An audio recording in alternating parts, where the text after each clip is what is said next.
Marcus Johnson stood frozen in his sister's hospital room, trapped by his own lies. The machines beeped steadily as his sister Sophia lay in bed, her face pale but her eyes bright with excitement despite her recent surgery. She clutched his hand tightly, looking happier than he'd seen her in months. "I can't believe I'll finally get to meet her at my wedding," Sophia said, her voice weak but filled with joy. "After all this time hearing about your amazing girlfriend, I was starting to think she wasn't real." Marcus felt his stomach twist into knots. There was no girlfriend.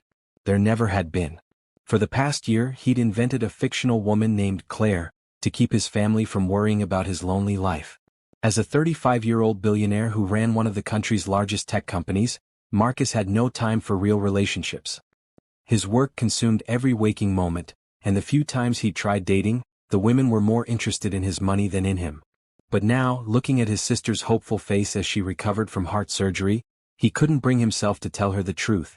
Sophia had postponed her wedding 3 times due to her health problems. Now that doctors had finally given her the all-clear to get married next month, Marcus couldn't bear to disappoint her. "Yeah," he said, forcing a smile. "She can't wait to meet you too. And she's still going to be your date for the wedding, right? Front row, family section?" Sophia asked, squeezing his hand. Marcus nodded, the lie growing bigger by the second. "Of course. I'm just so happy you won't be alone anymore," Sophia continued. "After Mom and Dad died, I worried about you shutting yourself away with nothing but work. Claire sounds perfect for you." Perfect indeed. The fictional Claire was smart, kind, and understood his demanding work schedule. She was conveniently always busy when family gatherings happened, which had worked well until now. As Marcus left the hospital, panic set in. The wedding was in 4 weeks. He needed to find someone to pretend to be his girlfriend. No, more than that. According to his elaborate stories, Claire was practically his fiancée. They'd been dating for a year, she had moved in 2 months ago, and they were very serious. He called his assistant the moment he got into his car. "Janet, I need you to find me a date for Sophia's wedding." "A date? You mean hire an escort?" Janet asked, confusion clear in her voice. "No, not an escort," Marcus snapped. "I need someone who can pretend to be my serious girlfriend. Someone who can act the part for my family, especially Sophia." "Sir, with all due respect, why not just tell your sister the truth?" Marcus gripped the steering wheel tighter. "She's been through enough. This wedding is everything to her. I'm not going to disappoint her now." Janet sighed. "I'll see what I can do. Maybe an actress? Someone who can play the part convincingly?" "Yes, perfect. Set up interviews." "And Janet? Make it fast. The wedding is in 4 weeks, and this woman needs to learn everything about me by then." As he drove home to his empty penthouse apartment overlooking the city, Marcus couldn't help but feel disgusted with himself. He had built a billion-dollar empire from nothing, made decisions that affected thousands of employees, but he couldn't tell his little sister the truth about his lonely life. The interviews began the next day. Janet had found 20 women willing to play the part of devoted girlfriend for a hefty fee. Marcus sat through 18 painful meetings with actresses and models who seemed more interested in being seen on his arm at high-profile events than helping him with this personal problem. By late afternoon he was ready to call the whole thing off. Maybe he could tell Sophia that Claire had a family emergency and couldn't make it. But that would only delay the inevitable. Sooner or later he'd have to produce a girlfriend or admit the truth. "Just 2 more, Janet said, poking her head into his office. "The next one will be here in 5 minutes." Marcus nodded, rubbing his temples. "Fine. Send her in." When the door opened again, Marcus looked up from his desk, prepared to go through the motions one more time. But the words died in his throat. The woman who walked in wasn't what he expected. She wasn't dressed in expensive clothes like the others. She wore a simple blue dress that flattered her curves, her dark skin glowing under the office lights. Her hair was styled in neat braids that framed her face perfectly. But it was her eyes that caught him, intelligent, sharp, and somehow both professional and warm at the same time. She wasn't smiling nervously like the others. Instead, she seemed calm, confident. "Mr. Johnson," she said, extending her hand. "I'm Maya Wilson. I understand you're looking for someone to play a role." Her voice was smooth and clear, her handshake firm. Marcus found himself standing up straighter. "Yes, that's right. Please sit down, Ms. Wilson." As they talked, Marcus learned that Maya wasn't an actress or model. She was a children's book author who sometimes taught creative writing at the local community college. She'd heard about the position from a friend who worked with Janet. "Why would you want to do this?" Marcus asked, genuinely curious. The others were clearly interested in the exposure, the connections. Maya smiled, and something in Marcus's chest tightened. Honestly? The money. I'm working on a new book series and I'd like to take a year off teaching to focus on writing. What you're offering would make that possible. Her honesty was refreshing. No pretense, no false flattery. But why should I pick you? You're not an actress. No, Maya agreed. But I am a storyteller. I create characters and worlds for a living. Becoming your girlfriend for a few weeks is just another story to tell, only this time I'm in it. By the time she left his office, Marcus knew he'd found his fake girlfriend. What he didn't know was how completely his carefully controlled life was about to change. Maya arrived at Marcus's penthouse exactly on time the following morning. His doorman escorted her up in the private elevator, and Marcus watched from his living room as she stepped inside, her eyes widening slightly at the floor-to-ceiling windows showcasing the city skyline. "Your home is beautiful," she said simply, placing her purse down on the marble counter. "Thank you," Marcus replied, suddenly feeling awkward in his own space. "Would you like coffee? Water?" "Coffee would be great, thank you." As he prepared their drinks, Marcus stole glances at Maya. Today she wore fitted jeans and a soft yellow sweater that complemented her warm brown skin. She moved around his living room with careful interest, examining his bookshelves rather than his expensive art pieces. "You have a first edition Toni Morrison," she noted, her fingers hovering respectfully near the spine without touching it. Marcus nodded. "I collect books. Most people don't notice them with all the other things in here." Maya smiled. "I'm not most people." With coffee in hand, they sat down at his dining table where Marcus had prepared folders of information. "So," he began, "we have 4 weeks until the wedding. During that time, you need to learn everything about me, my family, and our supposed relationship." Maya opened the first folder. "Tell me about Claire, first. Who have I been for the past year?" Marcus shifted uncomfortably. "Claire is successful but not showy. Smart but not intimidating. She understands my work schedule and supports my ambitions. She's kind to everyone, especially my sister." Maya raised an eyebrow. "That's not very specific. What does she do for work? Where did we meet? Do we have a song? A special restaurant? First date story?" Marcus blinked. He hadn't thought about those details. "I told my family you're a writer," he admitted. "That part can stay true. We met at a charity event for children's literacy. You spilled wine on my shirt, I asked for your number anyway." Maya nodded, taking notes. "Cute. Simple enough to remember. What else?" For the next 3 hours they created Claire and Marcus's love story. Their first date at a small Italian restaurant. How he knew she was special when she spent an entire evening talking to his elderly neighbor at a building function. The fictional weekend trips they'd taken. Their inside jokes. "Why did you make up a girlfriend in the first place?" Maya asked during a break, cradling her coffee mug. Marcus sighed, running a hand through his short black hair. "At first, it was to stop my sister from trying to set me up with every single woman she met. Then it became a way to avoid questions about my personal life at family gatherings. Before I knew it, Claire had a whole life and everyone was asking when they'd meet her. And now you need me to be her at your sister's wedding," Maya finished. "Yes. Sophia has been through so much with her heart condition.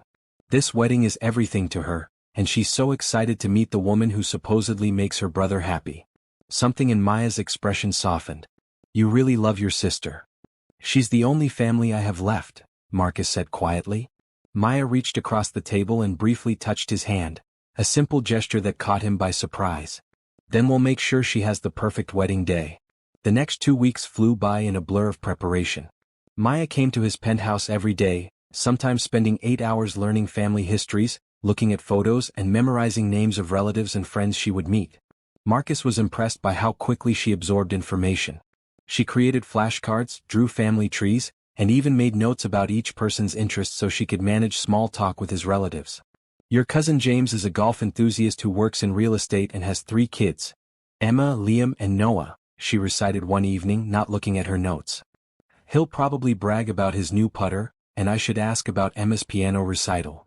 "That's exactly right," Marcus said, amazed. Maya shrugged. "I have a good memory.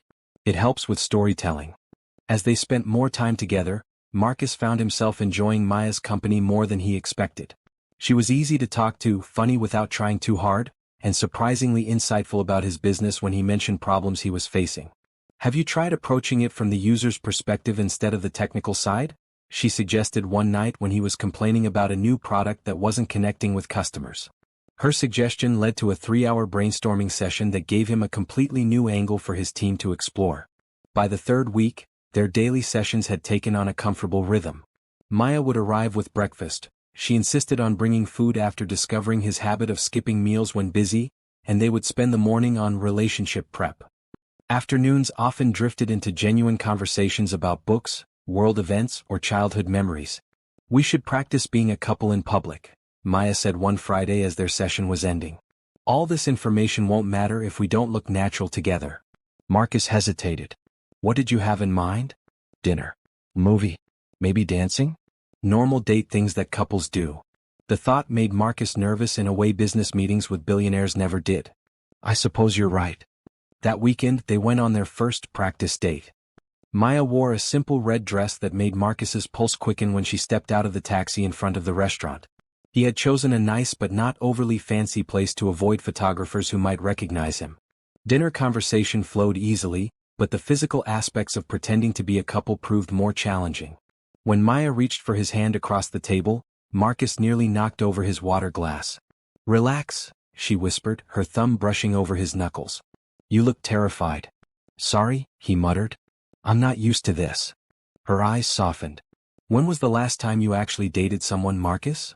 He thought about it. 3 years ago. It lasted 2 months before she sold a story about me to a tabloid. Maya winced. "That's awful." "It's just business to some people," he said, trying to sound dismissive though the betrayal still stung. "Is that why you work so much? To avoid getting hurt again?" Marcus pulled his hand away. "I work because I love what I do. My company matters to me." "I'm sure it does," Maya said gently. "But there's a difference between loving your work and hiding in it." Her words hit too close to home, but before Marcus could respond, the waiter arrived with their dessert. By silent agreement they moved to safer topics. After dinner they walked along the river that ran through the city center. Without the pressure of sitting face to face, Marcus relaxed. When Maya shivered in the evening breeze, he put his jacket around her shoulders without thinking. "Very convincing," she said with a small smile. "No one would doubt we're a couple now." But as they continued walking, her hand somehow found its way into his, and this time he didn't flinch. It felt strangely right, her fingers intertwined with his as they strolled under the lights reflecting off the water. By the time he dropped her off at her apartment, something had shifted between them. Standing at her door, Marcus suddenly felt awkward again. "Thank you for tonight," he said formally. "It was good practice." Maya studied his face for a moment. "You know, for this to work you'll have to kiss me at some point during the wedding weekend. Maybe we should practice that too." Before Marcus could process her words, she leaned up and pressed a soft, brief kiss to his lips. "Good night, Marcus," she said, slipping inside her apartment before he could respond. Driving home, Marcus couldn't stop thinking about the warmth of her lips against his. It was just practice, he reminded himself. Just business. But for the first time in years, he found himself looking forward to tomorrow for reasons that had nothing to do with work. The day before the wedding, Marcus parked his car in front of Maya's modest apartment building, his stomach in knots. They would be driving 3 hours upstate to the luxury resort where Sophia's wedding would take place. An entire weekend of pretending to be deeply in love, surrounded by his family and friends who would be watching their every move. What had seemed like a simple solution to his problem now felt incredibly complicated, especially given the strange tension that had developed between them since their practice date last weekend. He texted her that he had arrived, and minutes later, Maya emerged from the building pulling a small suitcase. She wore a floral sundress with a light jean jacket, her braids pulled back into a stylish updo. Simple yet beautiful. "Good morning," she said, sliding into the passenger seat of his Audi. "Ready for our big performance?"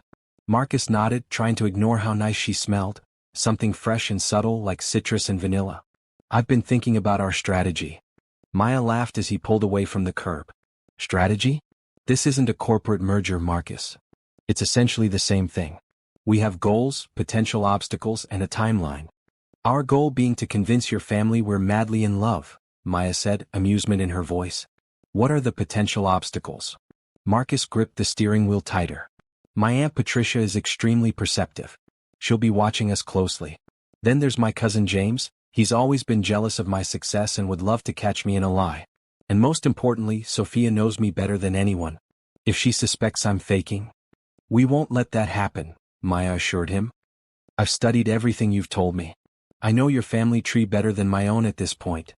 As they drove, Maya reviewed her notes one last time, occasionally asking questions about specific relatives.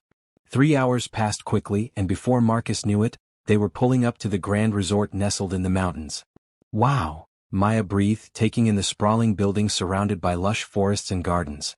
A lake glittered in the distance. Your sister picked a beautiful spot. She deserves it after everything she's been through, Marcus said softly, handing the car keys to the valet. As they entered the elegant lobby with its soaring ceilings and massive stone fireplace, Marcus spotted his sister immediately. Sophia was directing staff about flower arrangements, her fiancé Michael smiling indulgently beside her. When she turned and saw Marcus, her face lit up with pure joy. "You're here," she called, rushing over to hug him tightly. Then her eyes moved to Maya and she froze, her mouth forming a small O of surprise. For one terrible moment, Marcus thought she somehow knew the truth. But then Sophia's expression transformed into a radiant smile. "You must be Claire," she said, pulling Maya into a hug. "I can't believe I'm finally meeting you." Over Sophia's shoulder, Maya's eyes met Marcus's, a silent message passing between them. The game had begun. "I've heard so much about you," Maya said warmly as they separated. "Marcus talks about his amazing sister all the time." Sophia beamed, linking her arm through Maya's. "And he's told me so much about you too. Though he never mentioned how beautiful you are." A faint blush colored Maya's cheeks. "That's very kind of you. Come on, I'll show you both to your suite. Then you have to join us for the welcome dinner at 6. Everyone can't wait to meet the woman who finally captured my workaholic brother's heart." As they followed Sophia through the resort, Marcus felt a wave of guilt. His sister was so genuinely happy for him. What would she think if she knew the truth? Maya seemed to sense his distress because she reached for his hand, giving it a reassuring squeeze. The small gesture steadied him. Their suite was luxurious, with a spacious living area, king-sized bed, and balcony overlooking the mountains. Once the bellhop had delivered their luggage and left, Marcus sank onto the couch. "She loves you already," he said, loosening his tie. "You're a natural at this." Maya sat beside him. "Your sister is lovely. I can see why you'd do anything to make her happy." Marcus checked his watch. "We have 2 hours before dinner. I should call the office quickly to check." "No," Maya interrupted, taking his phone from his hand. "No work this weekend. A real boyfriend would be focused on his girlfriend and his sister's wedding, not quarterly reports." He knew she was right, but the thought of being disconnected from work for 3 days made him anxious. Work was safe. Work made sense. Work didn't make him feel confused and off-balance the way Maya's presence did. "Fine," he conceded. "But I need to check emails Sunday before we drive back." "Deal." She stood up. "I'm going to freshen up before dinner." The welcome dinner was held in a private dining room with floor-to-ceiling windows showcasing the sunset over the mountains.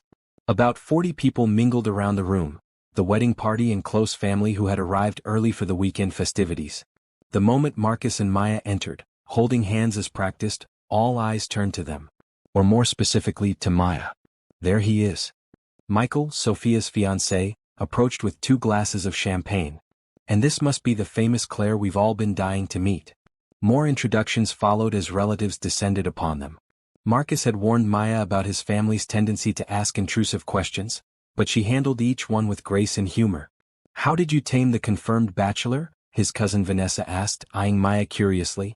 "I wouldn't say I tamed him," Maya replied with a laugh. "I just helped him see there's more to life than spreadsheets and board meetings." "And what exactly do you see in my nephew?" Aunt Patricia inquired, her sharp eyes missing nothing. "Besides the obvious financial benefits, of course." Marcus tensed, but Maya didn't miss a beat. "His heart," she said simply, looking up at Marcus with such genuine affection that his breath caught. "He pretends to be all business, but underneath he's the most caring person I've ever met. The way he drops everything for his sister, how he remembers every employee's birthday, how he still visits his parents' graves every month with fresh flowers." She squeezed his hand. "That's the man I fell in love with. The money is just background noise." Aunt Patricia's expression softened, and she nodded approvingly before moving on to interrogate other guests. "That was impressive," Marcus whispered against Maya's ear. "I just told the truth," she whispered back. "Those are the things you told me about yourself, and they're the things that matter." Dinner was served, and Maya charmed everyone at their table with stories about their relationship, that matched perfectly with what Marcus had told his family. She even handled an unexpected question about future children with such natural ease that Marcus found himself imagining what Maya would be like as a mother. The thought startled him so much that he choked on his wine. After dinner, the party moved to the terrace for drinks under the stars. Marcus was cornered by Michael and his groomsmen for guy talk, while Maya was pulled away by Sophia and her bridesmaids. From across the terrace, Marcus watched Maya laughing with his sister, fitting in as if she'd known these women for years. Something warm spread through his chest at the sight.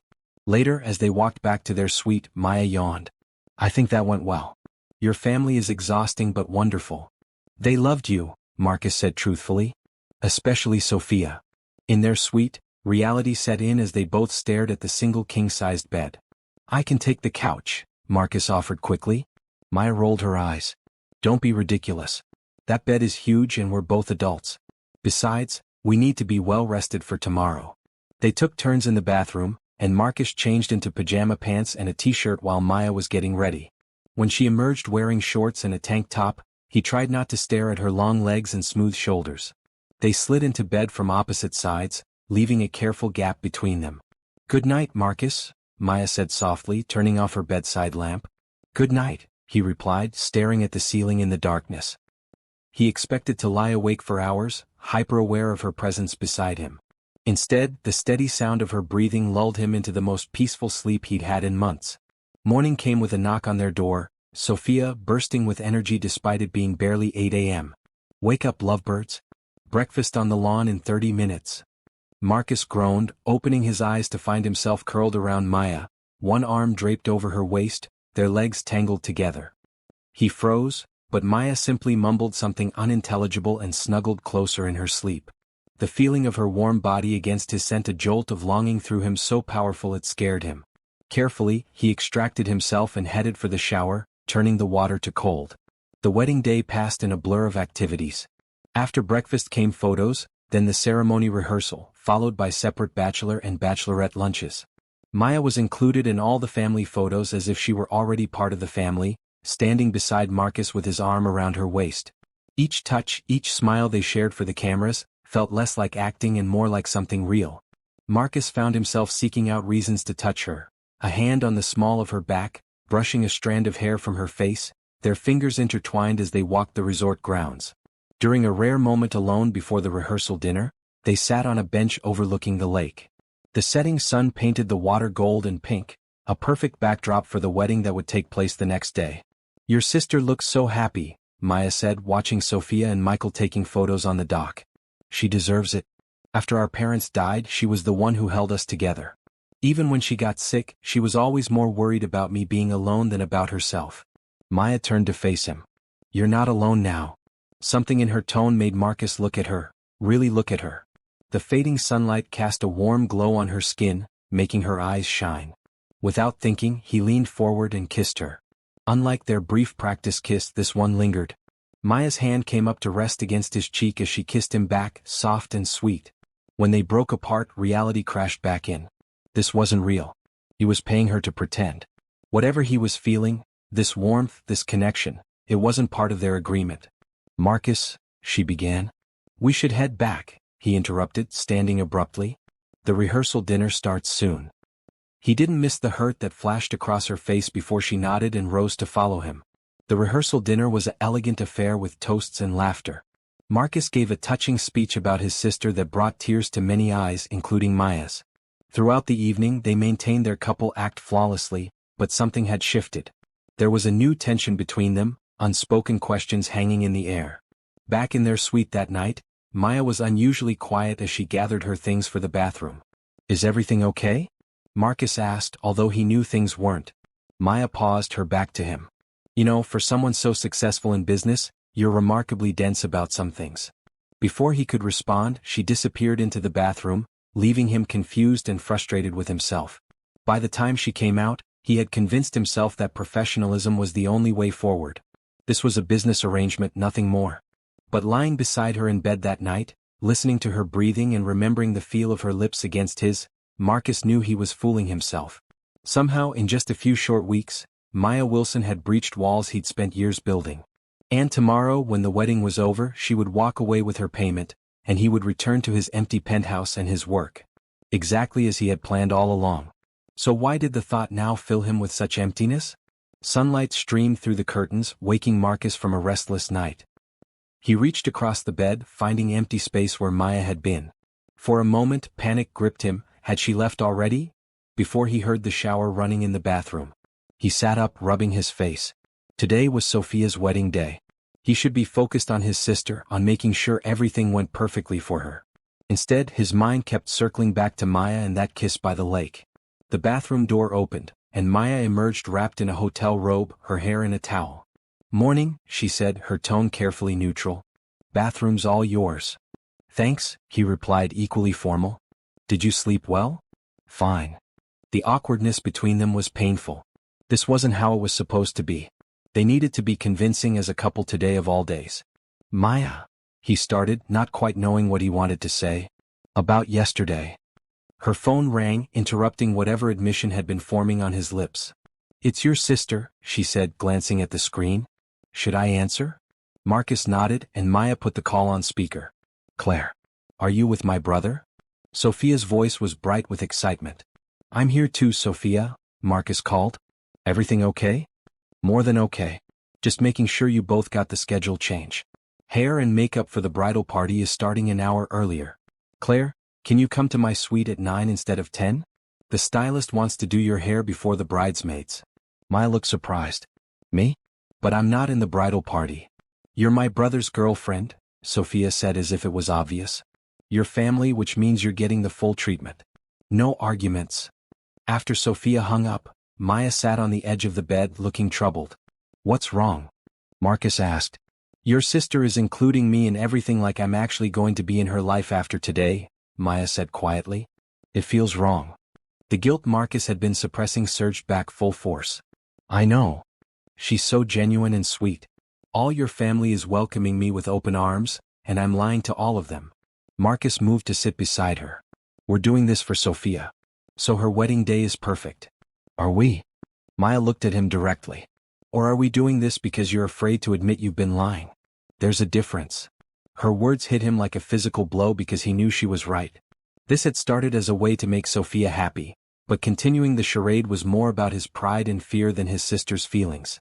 Before he could respond, Maya stood up. "I should get ready. Your sister is expecting me." The morning passed in a whirlwind of wedding preparations. Marcus was pulled into last-minute groomsman duties while Maya joined the women for hair and makeup. He only caught glimpses of her throughout the morning, heading to Sophia's suite with a tray of champagne flutes, laughing with his cousins as they arranged flowers in the garden where the ceremony would take place. Each time he saw her, something tugged in his chest. She belonged here, among his family, in a way that felt right and natural. The thought terrified him. By 3 o'clock, guests were being seated in the garden for the ceremony. Marcus stood with Michael and the other groomsmen, adjusting his tie and scanning the crowd for Maya. And then he saw her, making her way to the front row where immediate family was seated. His heart nearly stopped. Maya wore a deep purple dress that hugged her curves before flowing gracefully to her ankles. Her hair was styled in an elegant updo with a few braids framing her face. She was breathtaking. As if sensing his gaze, she looked up and their eyes met across the garden. For a brief moment, everything else faded away, the guests, the wedding preparations, even the reason she was here in the first place. Then someone called his name, breaking the spell, and the ceremony was beginning. Sophia was radiant as she walked down the aisle on their uncle's arm. Her heart-shaped face glowed with happiness, no trace of the illness that had plagued her for years. When she reached Michael, the love between them was palpable, bringing unexpected tears to Marcus's eyes. Throughout the ceremony, he found his gaze repeatedly drawn to Maya in the front row. Once, he caught her wiping away a tear as Sophia and Michael exchanged their heartfelt vows. Their eyes met again and she gave him a small, private smile that made his pulse quicken. After the ceremony, while the photographer was arranging groups for pictures, Sophia pulled Marcus aside. "She's wonderful," his sister said, squeezing his hand. "Claire is absolutely perfect for you." Marcus swallowed hard. "You think so?" "I know so. I've never seen you look at anyone the way you look at her." Sophia's eyes were knowing. "It's the same way Michael looks at me." Before Marcus could process that observation, they were called for family photos, and Maya was positioned next to him, her arms sliding naturally around his waist as she had done countless times that weekend. But now, Every touch felt charged with something unspoken. The reception was held in a grand ballroom with crystal chandeliers and floor-to-ceiling windows overlooking the mountains. After dinner and touching speeches, the dancing began. Marcus watched as Maya chatted easily with his relatives, throwing her head back in laughter at something his uncle said. "You should dance with your girlfriend," Sophia said, appearing beside him with a knowing smirk. "Stop staring and actually go to her." Marcus found himself walking across the ballroom as if pulled by an invisible force. Maya looked up as he approached, her smile hesitant but warm. "May I have this dance?" he asked formally, extending his hand. She placed her hand in his. "Of course." On the dance floor, Marcus pulled her close, one hand at the small of her back, the other holding hers against his chest. They moved together to the slow melody, bodies fitting perfectly. "You look beautiful tonight," he said softly. "Thank you." She studied his face. "You've been a good brother today." Sophia looked so happy. "She does." He paused. "She told me she thinks you're perfect for me." Something flashed in Maya's eyes, hope, perhaps, or sadness. "And what did you say?" "I didn't get a chance to answer." But, Maya prompted when he trailed off. Marcus took a deep breath. "I think she might be right." Maya missed a step then recovered. "Marcus, don't say things you don't mean. This weekend ends tomorrow and then we go back to our real lives." "What if I don't want it to end?" The words came out before he could stop them. She shook her head. "You hired me to play a part. That's all this is." "Is it?" He tightened his hold on her waist. "That kiss by the lake wasn't in the script." "A moment of weakness," she said, but her eyes betrayed her. "Maya." The music changed to an upbeat song, and other couples flooded the dance floor, breaking their private bubble. Maya stepped back from his embrace. "I need some air," she said, turning away. Marcus watched her weave through the crowd toward the terrace doors, his heart pounding. Everything was spinning out of control.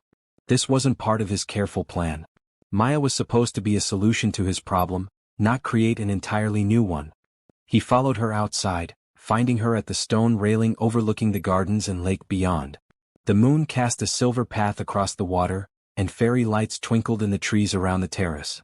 "Maya," he said, coming to stand beside her. "Please look at me." Slowly she turned. In the moonlight, he could see the shimmer of tears in her eyes. "This isn't fair," she said quietly. "You can't say things like that when we both know this isn't real." "What if I want it to be real?" Marcus moved closer, his heart hammering in his chest. "What if these past few weeks, pretending to be with you, have been the happiest I've had in years?" Maya shook her head. "You're caught up in the moment. The romance of the wedding, the fantasy we've created." "No," he interrupted firmly. "It's more than that. When I'm with you, I feel like myself. Not the CEO, not the billionaire, just Marcus. The man who loves books and old movies and making his sister happy." He reached for her hand. "The man who's falling for you." For a moment, hope flared in Maya's eyes, but then she pulled her hand away. "You paid me to be here, Marcus. How could anything real come from that?" The truth of her words struck him like a physical blow. She was right. Their relationship had begun as a business transaction. How could he expect her to believe his feelings were genuine now? Before he could find the words to respond, the terrace doors opened and Sophia burst out, slightly tipsy and radiantly happy. "There you two are. Everyone's looking for you. It's time for the bouquet toss." Maya pasted on a smile. "We'll be right there." As Sophia disappeared back inside, Marcus touched Maya's arm. "This conversation isn't over." "Yes, it is," Maya said firmly. "Let's just get through tonight. For your sister." Inside, they maintained their couple act flawlessly, dancing, laughing, and posing for photos. No one would have guessed the turmoil beneath their smiles. When Maya caught the bouquet, seemingly by accident when it bounced off another woman's hands and into hers, the crowd erupted in cheers and knowing looks were directed at Marcus. "You're next," someone called out. The irony wasn't lost on either of them. As the night wound down and guests began to leave, Maya excused herself to help Sophia with something in the bridal suite. Marcus found himself alone at their table, nursing a glass of scotch and wondering how everything had gotten so complicated. "She's quite a woman," Aunt Patricia said, sitting down beside him. "Not what I expected for you at all." Marcus looked up. "What do you mean?" His aunt smiled slyly.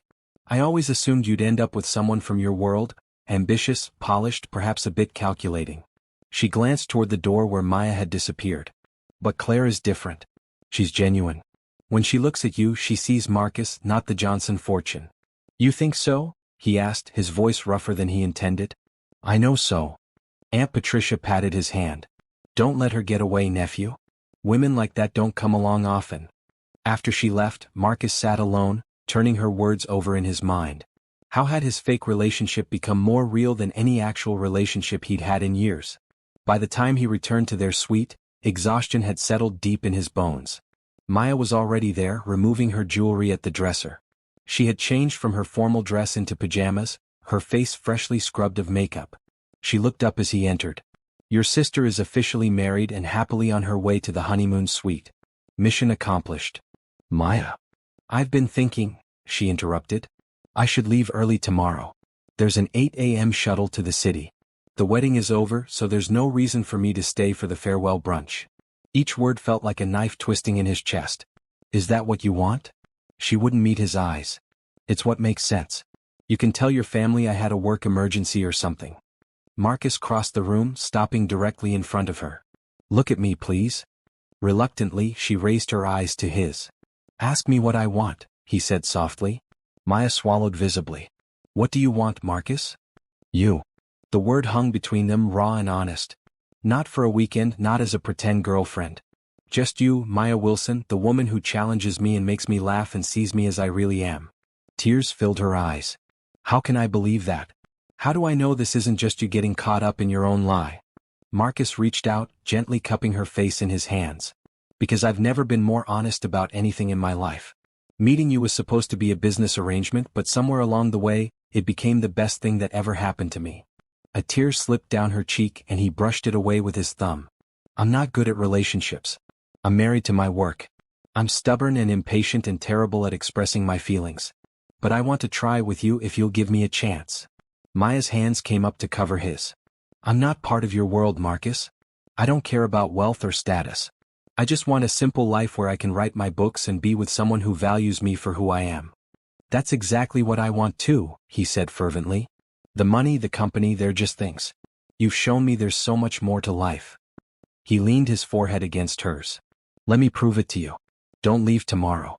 Stay. Give us a real chance. For a long moment she was silent, and Marcus felt his heart might break if she refused. Then, almost imperceptibly, she nodded. Okay, she whispered. Relief and joy flooded through him. Slowly, giving her time to pull away if she wanted, he lowered his lips to hers. The kiss was tender at first, then deepened as Maya wound her arms around his neck, pulling him closer. When they finally broke apart, both breathless, Marcus held her tight against his chest, afraid to let go. So what happens now? Maya asked, her voice muffled against his shirt. Marcus smiled into her hair. Now we stop pretending. The morning after the wedding dawned bright and clear. Marcus woke slowly, aware of a warm weight against his side. Maya was curled against him, her head on his shoulder, one arm draped across his chest. For a moment, he simply watched her sleep, overwhelmed by the tenderness he felt. This was real now. Not an act, not a business arrangement. Last night they had stayed up for hours talking, really talking, about their lives, their dreams, their fears. Maya had told him about her parents who worked multiple jobs to put her through college, her struggles as a writer, and her dream of creating a series of books that would inspire children to read. Marcus had shared his own insecurities, how the loss of his parents had made him throw himself into work, afraid to let anyone else close enough to lose them. Somehow, in the soft darkness of their suite, barriers had fallen away. They had held each other, exchanged gentle kisses, and eventually fallen asleep in each other's arms. Nothing more, but somehow everything more than before. Maya stirred, her eyes fluttering open. For a second, confusion crossed her face, then recognition and a soft smile. Good morning, she murmured. Good morning, he replied, brushing a strand of hair from her face. She stretched, then propped herself up on one elbow to look at him. So, that happened. Marcus chuckled. It did. Any regrets in the light of day? Not yet, she said, a teasing glint in her eyes. But the day is young. He pulled her down for a quick kiss. We should probably talk about what happens next. Maya nodded, growing more serious. Right. Like what we tell your family. Marcus hadn't even thought about that yet. His family still believed Maya was Claire, the girlfriend he'd been telling them about for a year. They didn't know their entire relationship had been fake until this weekend. I think. He began slowly, We should tell them the truth. Not today, not while Sophia is still here celebrating. But soon. Maya looked surprised. Really? I thought you'd want to protect your pride. My pride isn't as important as starting this. Honestly, he said. Besides, they already love you. Finding out your name is Maya instead of Claire won't change that. A soft smile spread across her face. You really mean that, don't you? I do. He sat up, taking her hands in his. Maya, I've spent my whole life calculating risks, making strategic decisions. Meeting you was the best unplanned thing that ever happened to me. I don't want to mess this up with more lies. She leaned forward to kiss him softly. Then we'll tell them. Together. The farewell brunch was held on the resort's lawn under white tents. As they approached, hand in hand, Marcus felt a strange mixture of nervousness and contentment.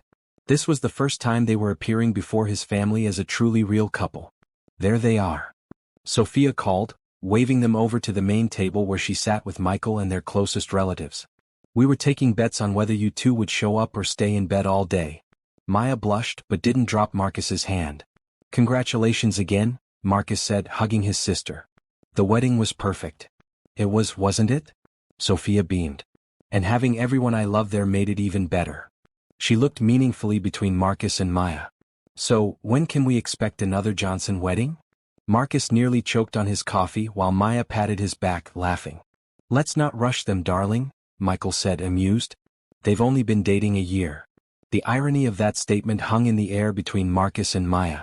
Under the table, she squeezed his hand reassuringly. The brunch passed pleasantly, with family members stopping by their table to say goodbye before departing for home.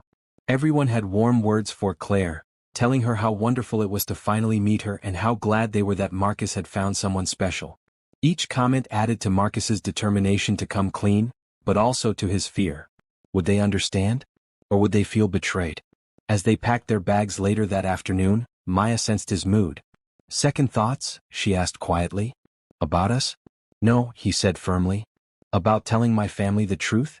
I'm just worried how they'll take it. Maya sat beside him on the bed. They might be hurt at first.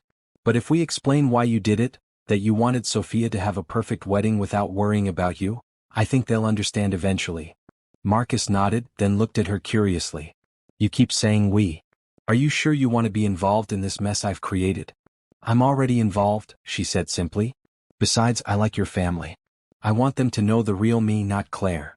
On the drive back to the city, they talked about practical matters, when they would see each other again, how to navigate their very different lives, what to tell her friends about how they met. I have meetings in Tokyo next week, Marcus said reluctantly. I'll be gone for 5 days. And I have a deadline for my book, Maya replied. The next few weeks will be intense. The reality of their separate lives was setting in. Marcus was a billionaire CEO with international responsibilities. Maya was a children's book author with a modest apartment and a tight deadline. Their worlds couldn't be more different. As if reading his thoughts, Maya said, "This won't be easy, you know." "The best things rarely are," he replied, reaching across to take her hand. When they reached her apartment building, Marcus insisted on carrying her bag upstairs.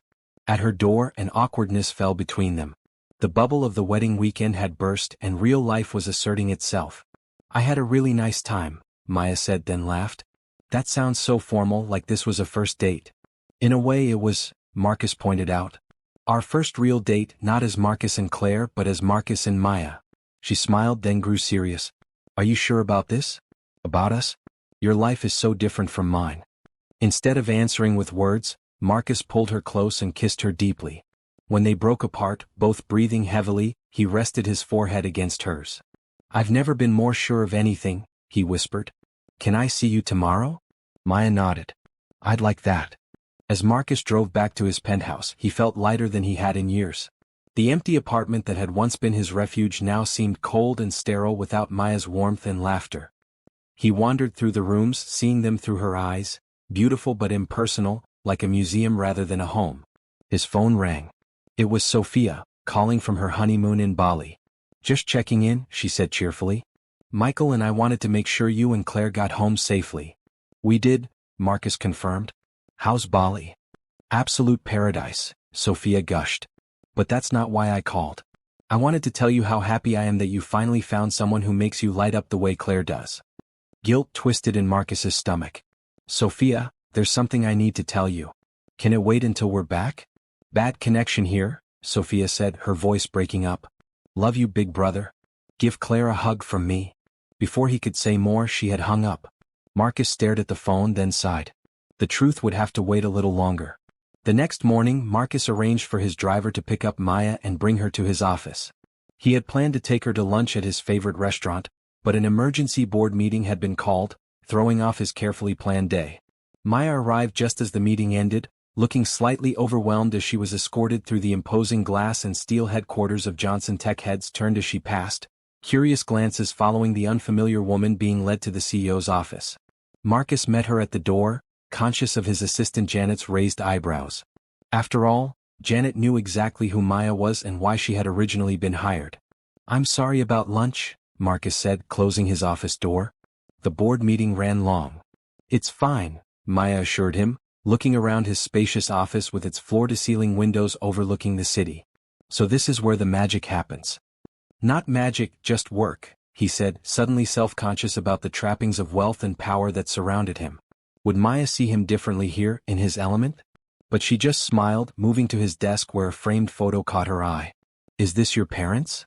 Marcus nodded, coming to stand beside her. That was taken the year before the accident. Maya studied the happy couple in the picture. You have your mother's eyes. And your father's determined chin. Her simple observation touched him deeply. No one had ever remarked on that before. Are you hungry? He asked. We could order in. Starving, she admitted. They ate sushi on his office couch, Maya kicking off her shoes and tucking her feet under her as she told him about the plot of her new book. Marcus found himself captivated by her enthusiasm, the animated way she described her characters, the passion she had for her work. What? She asked, catching him staring. Nothing, he said, smiling. I just like watching you talk about your writing. You come alive. A knock at the door interrupted them. Janet entered with an apologetic expression. I'm sorry, Mr. Johnson, but Mr. Nakamura's team has moved up the call to discuss the Tokyo meetings. They're on the line now. Marcus sighed. I have to take this. It's about next week's trip. Maya stood, gathering her things. Of course. I should get going anyway. Deadline, remember? He walked her to the door, acutely aware of the curious eyes of his employees watching them. At the elevator, he pulled her aside. Have dinner with me tonight, he said.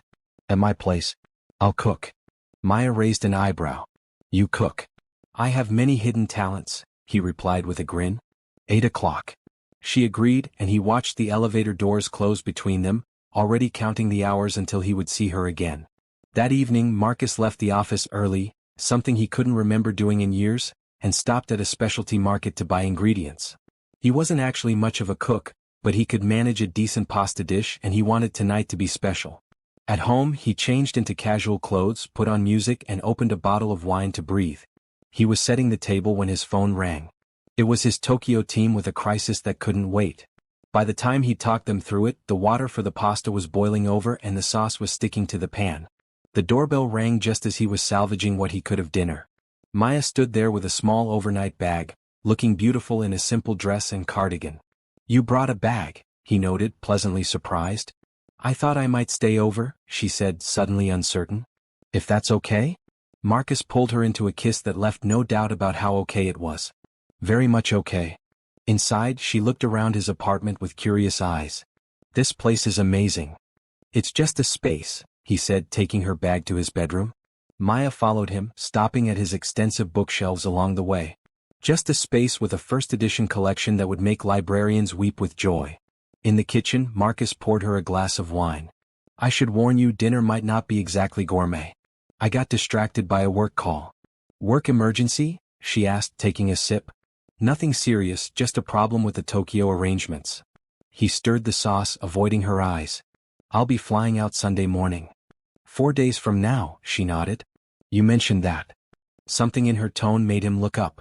Is that going to be a problem? Maya leaned against the counter. It's not a problem. It's just reality. You have a demanding job that takes you around the world. I have deadlines and a small apartment and a life that's very different from all this. She gestured around the luxurious kitchen. Are you having second thoughts? He asked quietly. She considered the question seriously. Not second thoughts. Just realistic ones. We've spent a weekend in a romantic bubble, Marcus. Now we're back in the real world with real complications. He set down the spoon and moved to stand in front of her. Maya, I know this won't be easy. Our lives are different. But I meant what I said at the resort.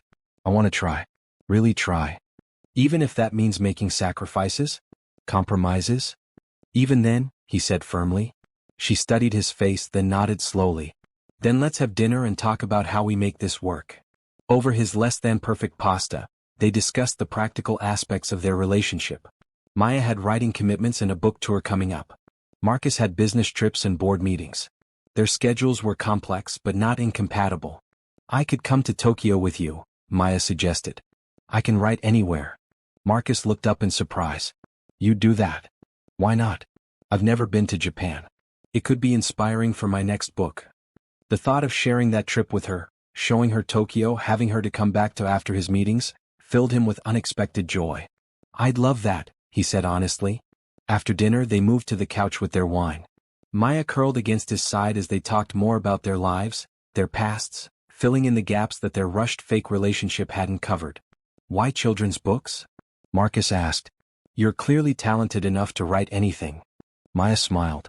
Books saved me as a kid. My parents worked all the time to make ends meet, so I spent a lot of time alone. Books were my friends, my escape. I want to create that for other children, worlds they can get lost in, characters who feel like friends. Her passion moved him. That's beautiful. What about you? She asked. Why technology? I was always taking things apart as a kid, trying to understand how they worked. My father was an engineer, so he encouraged it. When he and Mom died, throwing myself into the company felt like a way to stay connected to him. Maya placed her hand over his. He'd be proud of what you've built. Later, as they lay in his bed, bodies still warm from lovemaking, Maya traced patterns on his chest with her fingertips. What are you thinking? He asked, catching her hand and bringing it to his lips. That this feels surreal, she admitted. A month ago, I was struggling to pay rent while finishing my book. Now I'm in a billionaire's bed, planning a trip to Tokyo. Marcus propped himself up on one elbow to look at her. Does that bother you? The money thing? She considered the question. It's not the money itself that bothers me. It's the imbalance. I don't want to be seen as someone after your fortune. And I don't want to be dependent on you. I would never think that about you, he said earnestly. And I don't want you to be dependent on me either. I want a partner, not a possession. Maya smiled, reaching up to touch his face. Good. Because I'm definitely not the trophy girlfriend type. Thank God for that, Marcus laughed, pulling her close. I've had enough of those to last a lifetime. As they drifted off to sleep, Marcus found himself thinking about the future in a way he never had before. Not quarterly projections or 5-year business plans, but a personal future, with Maya in it. The thought should have terrified him. Instead, it filled him with a deep sense of peace. Maya stared out the window of the private jet, watching as Tokyo's sprawling cityscape came into view below them. The past 4 days had been a whirlwind, shopping for her first-ever passport expedited through Marcus's connections, packing for an international trip, and telling her publisher she'd be working remotely for a week. It's beautiful, she murmured as the plane began its descent, the evening lights of the city twinkling like stars. Marcus squeezed her hand. Wait until you see it up close.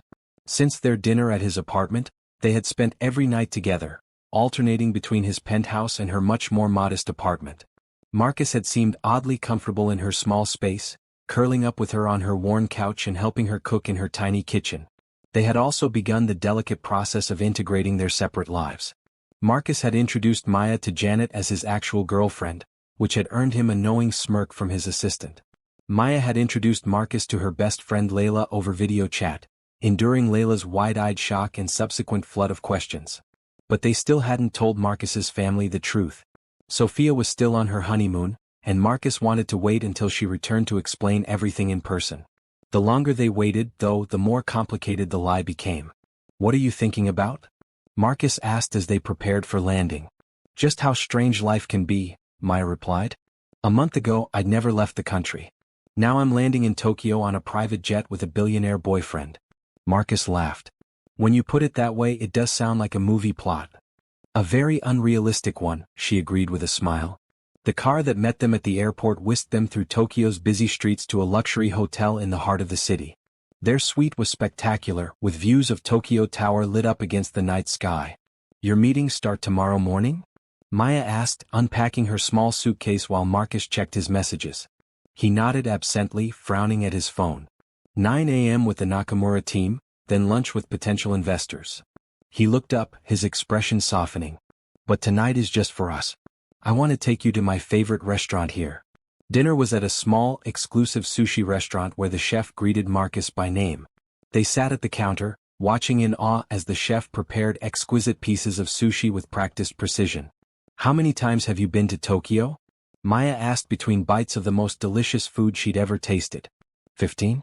20? I lost count, Marcus admitted. Johnson Tech has an office here, and we do a lot of business with Japanese tech companies. Maya took a sip of sake. Do you always stay in the same hotel? Usually. Why? She shrugged. Just trying to picture your life before we met. Were you lonely traveling so much? Marcus considered the question, his expression thoughtful. I didn't think of it as loneliness. It was just life. I had work which I loved. I had occasional companionship when I wanted it. I told myself it was enough. And now? Maya asked softly.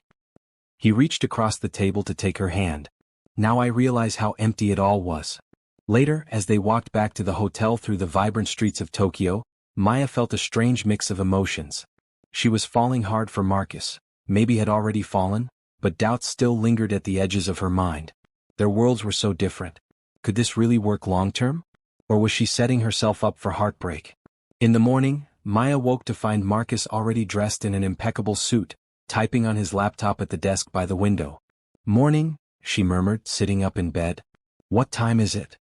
Just after 7, he replied, coming over to kiss her. I didn't want to wake you. I have to leave for my meeting soon, but I've arranged for a guide to show you around the city today if you'd like. Maya stretched. That sounds nice, but I don't need a guide. I can explore on my own. Marcus looked concerned. Are you sure? Tokyo is huge and you don't speak Japanese. To work on my book for a few hours. Though he still seemed hesitant, Marcus nodded. All right. Just keep your phone on and call me if you need anything. I should be done by 6. After he left, Maya spent the morning working on her manuscript, then set out to explore the city. She visited the serene gardens of the Imperial Palace, wandered through busy Shibuya Crossing, and spent hours in a multi-story bookstore marveling at the beautiful illustrations in Japanese children's books. By late afternoon, she'd made her way to a small park where she sat on a bench, watching children play. Ideas for her next book swirled in her mind, perhaps a story about a child discovering a new culture? She pulled out her notebook and began to sketch rough ideas. So absorbed was she in her work that she didn't notice the man approaching until he spoke. Maya Wilson, I presume? Startled, she looked up to see an older Japanese man in an expensive suit, studying her with curious eyes. Yes, she replied cautiously. I'm sorry, do I know you? The man smiled thinly. No, but I know who you are. My name is Hideki Tanaka. I'm a business associate of Marcus Johnson's. Maya's confusion must have shown on her face because he continued, I saw a photo of you with Marcus at the airport. You made quite an impression on my staff. I see, Maya said, still uncertain why this man had sought her out. May I? He gestured to the space beside her on the bench. Maya nodded, closing her notebook. Something about this encounter felt off, but she couldn't place why. You're not what I expected, Tanaka said, studying her face. Marcus usually prefers a certain type of woman. Models, actresses. Beautiful ornaments for his arm at events. A chill ran down Maya's spine. I'm not an ornament, Mr. Tanaka. No, clearly not. He seemed almost amused. Which makes me curious about your actual role. Are you perhaps a new employee? A consultant for one of his projects. Maya straightened her spine. I'm his girlfriend, actually. Tanaka's eyebrows rose. Indeed? How unexpected. And how long has this been going on? Warning bells rang in Maya's mind. This man was fishing for information, but why? I don't mean to be rude, Mr. Tanaka, but I don't see how my relationship with Marcus is relevant to his business dealings with you. The man smiled, but it didn't reach his eyes. Perhaps it isn't. Or perhaps it is very relevant indeed. You see, Marcus and I are negotiating a rather significant deal, one that would be greatly simplified by a more personal connection between our families. Understanding dawned slowly. A personal connection? You mean? My daughter, Miyuki, would make an excellent partner for a man of Marcus's stature. Our families united would create a powerful alliance, beneficial to all parties. Maya felt as if she'd stepped into some bizarre alternate reality. Are you talking about an arranged marriage? In 2025. Tanaka shrugged elegantly. Call it what you will. Strategic partnerships take many forms. Marcus seemed quite receptive when we discussed the possibility 2 months ago. 2 months ago. When Marcus was already telling his family about his fictional girlfriend Claire. When he was already lying to everyone about being in a relationship. I don't believe you, Maya said, but doubt had crept into her voice. Tanaka stood, straightening his immaculate suit. Believe what you wish, Ms. Wilson. But perhaps ask yourself why Marcus would suddenly bring an unknown woman to Tokyo just as our negotiations reach a critical stage. It seems an unusual coincidence, doesn't it? He handed her a business card. Should you wish to discuss this further, you can reach me at this number. Good day. Maya sat frozen on the bench long after Tanaka had disappeared into the crowd. Her mind raced with questions. Had Marcus really considered an arranged marriage for business purposes? Was that why he'd invented Claire in the first place? To avoid family pressure while keeping his business options open? And more disturbing still, was she simply a convenient diversion now that he needed to back out of the Tanaka arrangement? A ready excuse to offer the businessman? The doubt that had been simmering beneath the surface of her happiness bubbled up with new intensity. Maya had always known there were aspects of Marcus's world that she didn't understand. Wealth and power operated by different rules. But this felt like a betrayal of everything they'd begun to build. By the time she returned to the hotel, Maya had worked herself into a state of confused anger. She needed answers, but she also needed to approach this calmly. She showered and changed, trying to settle her thoughts before Marcus returned. He arrived shortly after 6, looking tired but pleased to see her. There you are. How was your day exploring? Maya took a deep breath. Interesting. I had an unexpected encounter in the park. Oh. Marcus loosened his tie, distracted as he checked messages on his phone. I met Hideki Tanaka. Marcus froze, his expression shifting from casual to guarded in an instant. Tanaka approached you? Why? That's what I'd like to know, Maya said quietly. He seemed very interested in our relationship. And he mentioned something about an arrangement between your families that you discussed 2 months ago. Marcus set down his phone slowly. Maya, whatever Tanaka told you. Is it true? She interrupted. Were you considering some kind of arranged marriage with his daughter while simultaneously telling your family you were in a relationship with Claire? The silence that followed told her everything she needed to know. It wasn't like that, Marcus finally said, running a hand through his hair. The Tanaka merger is complicated. Hideki made a suggestion about his daughter, and I didn't immediately reject it because I needed to keep negotiations open. So you strung him along, Maya said flatly. Just like you strung your family along with Claire. Marcus winced. That's not fair. Isn't it? You created Claire to avoid dealing with your family's concerns about your personal life. Were you also using her as a shield against Tanaka's marriage plans? No. Marcus moved toward her, but Maya stepped back. Maya, please. This was before I met you. Before you needed a real woman to play your fake girlfriend, she finished for him. And now I'm conveniently here in Tokyo just when you need to show Tanaka that you're not available for his daughter. Hurt flashed across Marcus's face. Is that what you think this is? That I brought you here as some kind of business strategy? Maya wrapped her arms around herself. I don't know what to think anymore. You lied to your family for a year. You apparently misled a business associate about a potential marriage arrangement. How do I know you're not lying to me too? Because what I feel for you is real, Marcus said, his voice raw with emotion. Maya, please. Let me explain everything properly. She held up a hand. I need some time to think. I'm going for a walk. It's getting dark, he protested. At least let me come with you. No. Maya grabbed her purse and key card. I need to be alone right now. She left him standing in the middle of the suite, his expression a mixture of frustration and fear. In the elevator, Maya leaned against the wall, fighting back tears. She had fallen so fast, so hard for Marcus, but now everything she thought they were building seemed to be on shaky ground. Tokyo's neon-lit streets welcomed her as she exited the hotel, walking aimlessly through the bustling crowds. She found herself in a small park where she sat on a bench, watching people hurry past, each caught up in their own lives and problems. Was she being unfair to Marcus? Maybe. But his pattern of deception troubled her deeply. First his family, then Tanaka, and who knew what else. If their relationship had been built on honesty from the beginning, perhaps she wouldn't feel so blindsided now. Hours passed as Maya wrestled with her thoughts. Her phone buzzed repeatedly with messages from Marcus, but she wasn't ready to respond.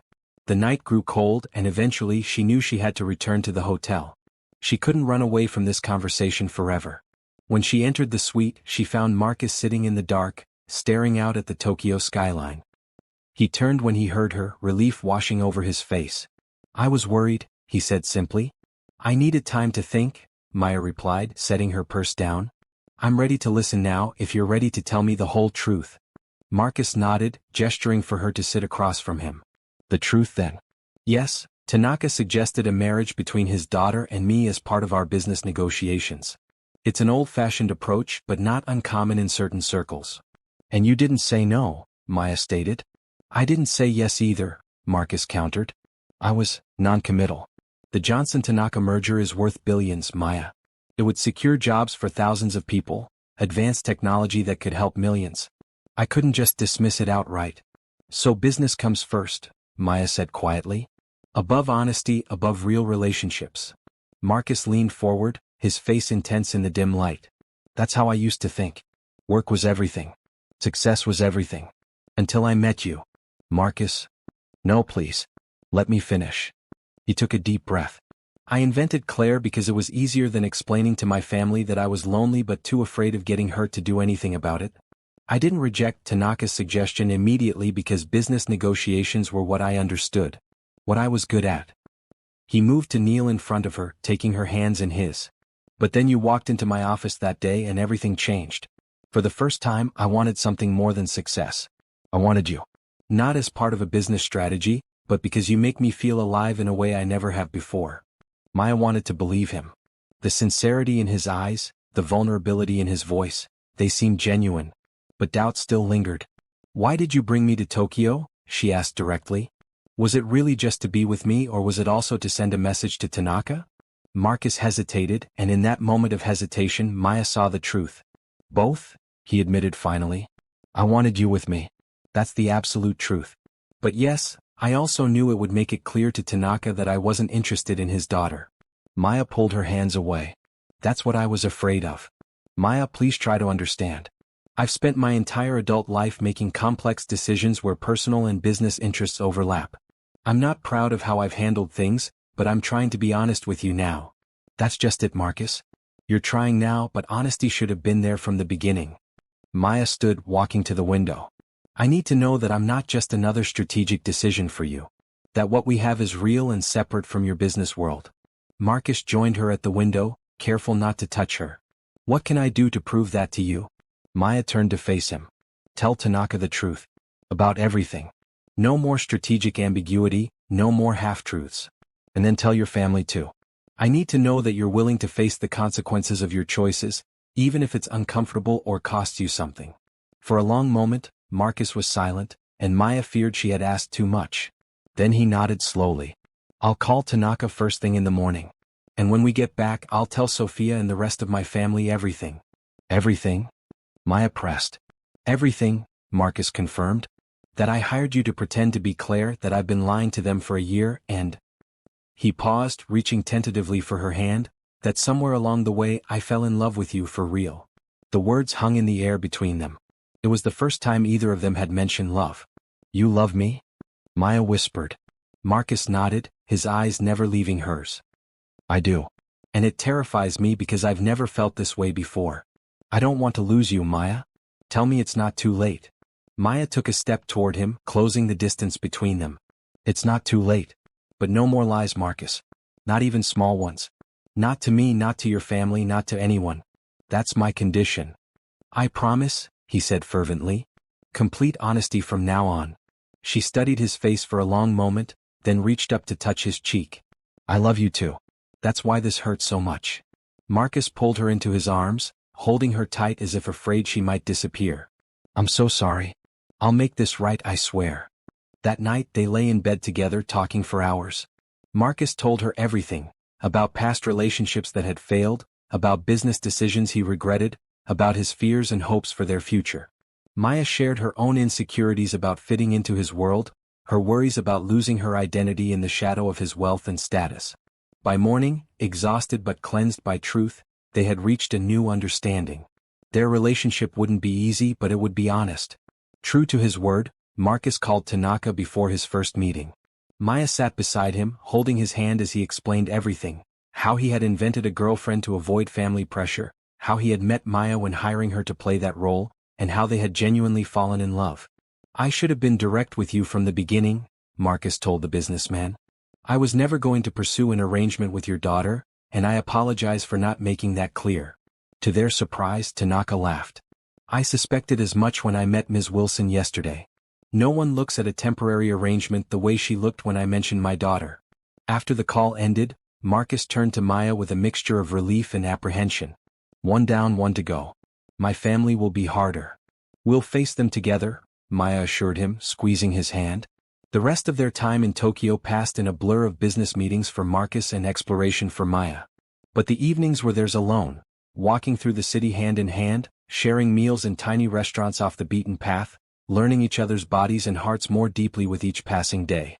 As their flight home approached, Maya found herself reluctant to leave.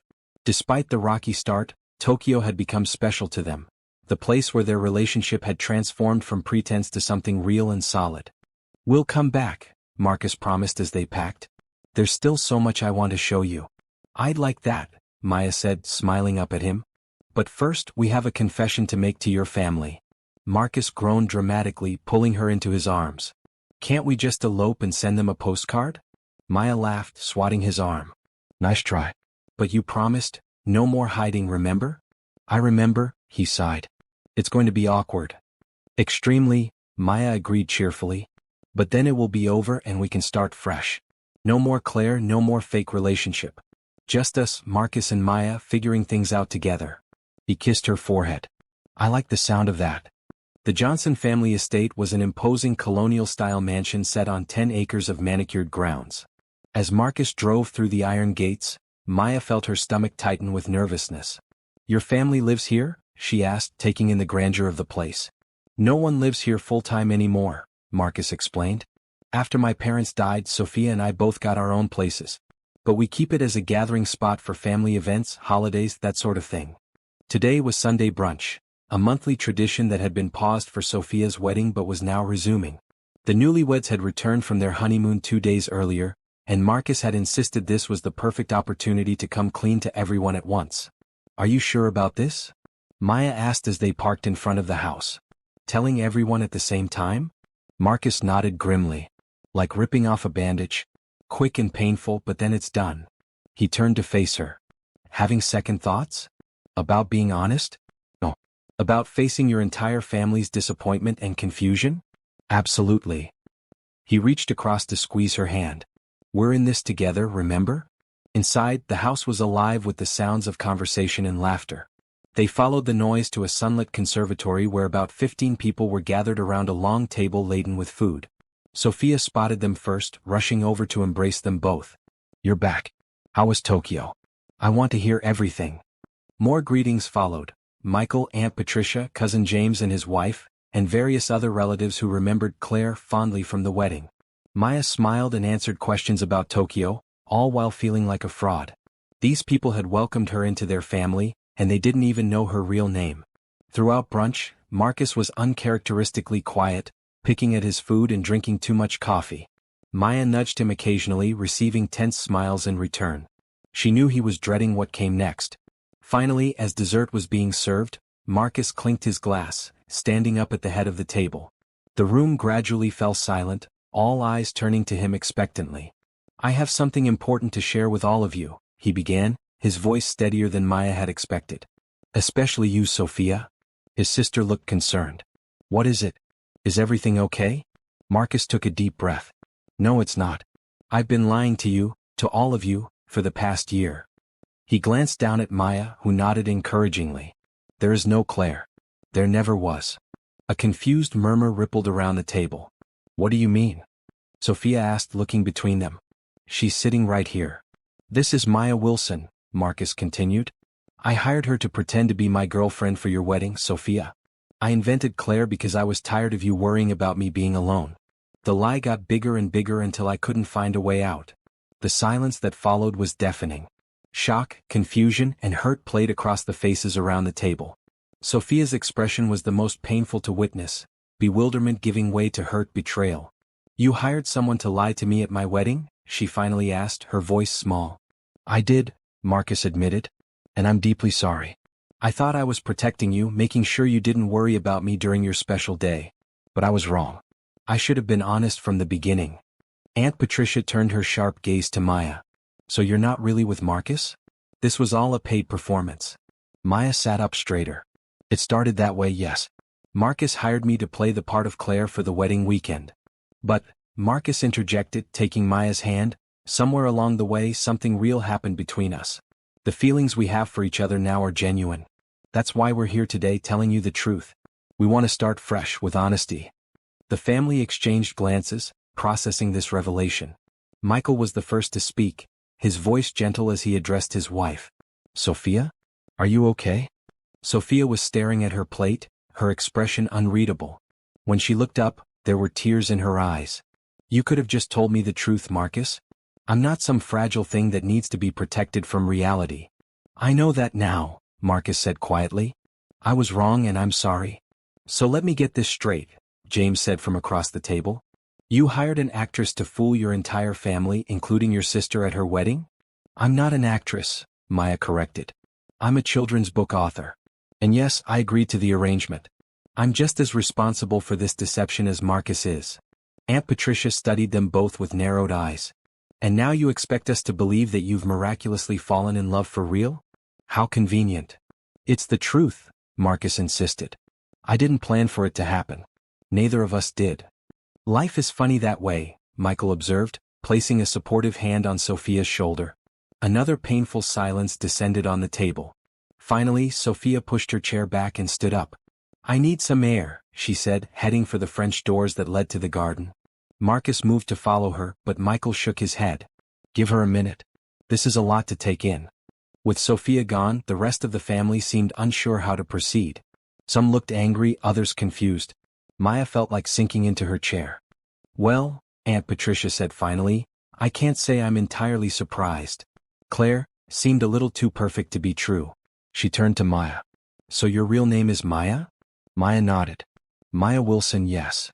And you write children's books? Anything I might have read to my grandchildren?" The conversation shifted awkwardly, with some family members asking Maya about her real life and work while others remained coolly distant. Marcus answered questions about how they had met, how the arrangement had worked, sparing no details that might reflect badly on himself. After what felt like hours but was probably only 20 minutes, Sophia returned. Her eyes were red, but her expression was composed. "Marcus," she said, "can we talk privately?" He nodded, following her from the room. Maya sat uncomfortably at the table, feeling the weight of the family's gaze. "So," James's wife said with forced cheerfulness, "tell us how you really met Marcus. The real story this time." Outside in the garden, Marcus and Sophia walked in silence along a stone path bordered by late summer flowers. Their parents had designed this garden together, planning each section with meticulous care. It had always been a place of solace for the siblings. "Do you remember when we used to play hide and seek out here?" Sophia asked suddenly. "You always found the best hiding spots." Marcus smiled at the memory. "Behind the big oak tree was my favorite." "You were always hiding," Sophia observed. "Even then." She stopped walking to face him. "Why, Marcus? Why couldn't you just tell me the truth?" He sighed, running a hand through his hair. "At first, it was just easier to tell you I was seeing someone than to deal with your concern. You were so worried about me being alone, especially after what happened with Elise." Elise had been Marcus's last serious girlfriend, who had sold intimate details of their relationship to a tabloid after they broke up. The betrayal had left deep scars. "So you invented Claire," Sophia said. "Yes. And once the lie started, it just grew. You were so happy for me, and then your health took a turn for the worse, and I couldn't bring myself to disappoint you with the truth." Sophia shook her head. "You know what disappoints me, Marcus? Not that you were single. Not that you were lonely. What disappoints me is that you didn't trust me enough to be honest." Her words hit him like a physical blow. "I'm sorry, sophomore, truly. I was trying to protect you, but I ended up hurting you instead." "And Maya?" Sophia asked. "Is that part real?" A genuine smile touched Marcus's lips. "Completely real. I never expected it, but she She changed everything, sophomore. She makes me want to be better. More honest, more present. Sophia studied her brother's face. You love her. I do, he admitted. More than I thought possible. Well, Sophia said after a moment, at least something good came out of your ridiculous scheme. She linked her arm through his. I'm still mad at you, you know. This doesn't just go away because you say sorry. I know, Marcus said solemnly. I'll make it up to you, I promise. Start by being honest with me from now on, Sophia said. No more protecting me from the truth. No more hiding. Deal? Marcus agreed. When they returned to the conservatory, the tension in the room was palpable. Maya stood as they entered, her expression anxious. Sophia walked directly to her, and for a moment, Maya wasn't sure what to expect. So, Sophia said. Maya Wilson. Nice to finally meet the real you. Maya swallowed hard. I'm so sorry for my part in this deception. Your wedding was beautiful and you welcomed me like family. I never meant to hurt anyone. To everyone's surprise, Sophia pulled Maya into a hug. Thank you for making my brother happy, she whispered. That part better not be a lie. It's not, Maya assured her. I love him. Sophia pulled back, studying Maya's face. Good. Because if you break his heart, I'll come after you, children's book author or not. The tension in the room broke as laughter rippled around the table. Not everyone was immediately forgiving.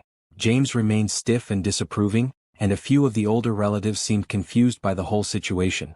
But the worst appeared to be over. As they prepared to leave later that afternoon, Aunt Patricia pulled Maya aside. You know, she said in her forthright manner, Marcus has always been brilliant at business but terrible at life. Too afraid of getting hurt to take real chances. She glanced across the room where Marcus was speaking with Michael. I haven't seen him look at anyone the way he looks at you since before his parents died. Don't let him retreat back into his work when things get difficult. Maya nodded, touched by the older woman's insight. I won't. I promise. The drive back to the city was quiet, both of them exhausted by the emotional day. That went better than I expected, Marcus finally said as they crossed the bridge into the city. Your sister is amazing, Maya replied. I'm not sure I would have been so forgiving in her position. Sophia has always been the best of us, Marcus agreed. But we still have a long way to go to rebuild trust. Maya reached across to place her hand on his knee. We'll get there. Together. That night, as they lay in Marcus's bed, the weight of secrets finally lifted from their shoulders. Maya felt a new peace settle between them. The road ahead wouldn't be easy, their worlds were still vastly different, and trust once broken took time to repair. But for the first time she truly believed they could make it work. What are you thinking? Marcus asked, his fingers tracing lazy patterns on her bare shoulder. Maya smiled in the darkness. That I'm glad I said yes to your ridiculous fake girlfriend scheme. He pulled her closer. Best business decision I ever made. You want me to what? Marcus stared at Maya across her small kitchen table, coffee mug frozen halfway to his lips. Maya calmly spread peanut butter on her toast. Move in with me. Here in my apartment. 3 months had passed since their confession to Marcus's family. Autumn had given way to winter, and their relationship had deepened despite the occasional bump along the way. They still divided their time between his penthouse and her apartment, but more and more of Marcus's things had migrated to Maya's cozy space. But Marcus looked around at the modest one-bedroom apartment with its overflowing bookshelves and mismatched furniture. Why here? My place is 4 times this size. Exactly, Maya said, taking a bite of her toast. Your place is beautiful, but it doesn't feel like a home. It feels like a luxury hotel suite. This place has character, history. And terrible water pressure, unreliable heating, and a neighbor who plays saxophone at midnight, Marcus pointed out. Maya grinned. Mr. Rodriguez is getting better. I barely notice the wrong notes anymore. Marcus set down his mug, studying her face. You're serious about this? I am, she confirmed. Just for 6 months. Think of it as an experiment. An experiment in what? How to cram a 6'2" man into a shower made for hobbits. Maya laughed, reaching for his hand across the table. An experiment in living in my world for a change. Ever since we met, I've been adapting to your life. Fancy restaurants, private jets, 5-star hotels. I want to know if you can be happy in a normal life too. Marcus frowned. You think I'm too dependent on luxury? I think, Maya said carefully, that you've never had to live without it. And I need to know that what's between us isn't dependent on the lifestyle you can provide. She squeezed his hand. 6 months, Marcus. Then we can reassess. He was quiet for a long moment, and Maya braced herself for refusal. But then he sighed, bringing her hand to his lips. Okay, he agreed. 6 months in the land of normal people. But I'm paying to fix that water heater. Maya grinned triumphantly. Deal. The following weekend, Marcus moved in with a surprising lack of belongings. His expensive suits were relegated to a small section of Maya's closet, his toiletries crowded her bathroom cabinet, and his laptop established residence on her tiny desk.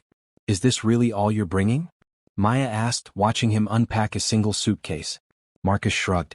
I realized most of what I own isn't particularly important to me. Clothes, electronics, they're just things. He pulled out a small wooden box. The only possessions I truly care about are in here. Inside the box were family photos, his father's watch, his mother's wedding ring, and several first-edition books that held sentimental value. Maya felt a surge of affection as she watched him carefully arrange these treasures on her bedside table. Welcome home, she said softly, wrapping her arms around him from behind. The first month of cohabitation was a study in contrast. Marcus, accustomed to housekeepers and private chefs, found himself learning to load a dishwasher and separate laundry. Maya, used to solitude and quiet, adjusted to having another person in her space constantly. There were arguments, about dirty dishes left in the sink, about Marcus's late-night work calls that woke Maya from sleep, about the proper way to squeeze toothpaste from the tube. But there was laughter too, and a deepening intimacy that came from sharing everyday life.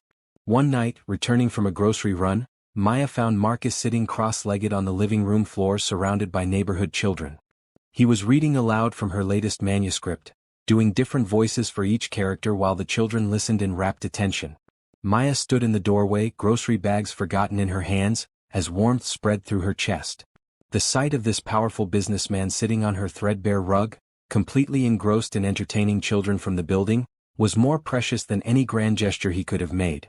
When the impromptu story time ended and the children had been collected by their parents, Marcus looked up to find Maya watching him.